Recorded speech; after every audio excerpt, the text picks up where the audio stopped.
Hey there, crypto enthusiasts. Welcome to this quick and easy guide on how to send Stellar from XMO to your Tangem wallet in 2025. If you're looking to secure your Stellar holdings or just move them off an exchange for better control, you're in the right place. This process is straightforward, but always double-check details to avoid any hiccups. Let's dive in. First things first, make sure you have your XMO account set up and verified. Log in to your XMO dashboard. That's where all the action happens. Once you're in, navigate to the Wallets section and find your Stellar XLM balance.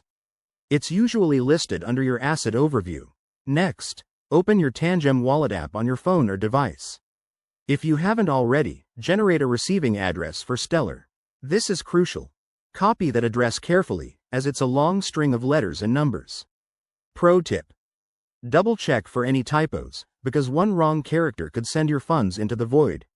Now, head back to XMO.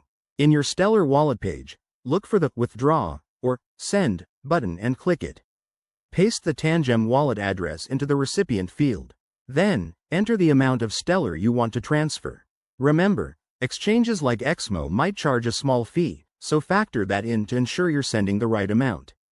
Before you hit Confirm, review everything: the address, the amount, and any network fees. Once you're sure, go ahead and authorize the transaction. You'll probably need to enter a 2FA code for security. That's a good thing.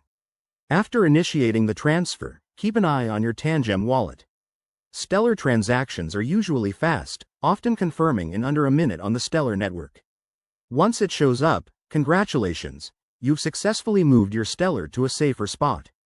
A quick word of caution: crypto is volatile, and always use this method on a secure network. If you're new to this, start with a small amount to test. Thanks for watching, and if you found this helpful, hit that like button and subscribe for more 2025 crypto tips. See you next time.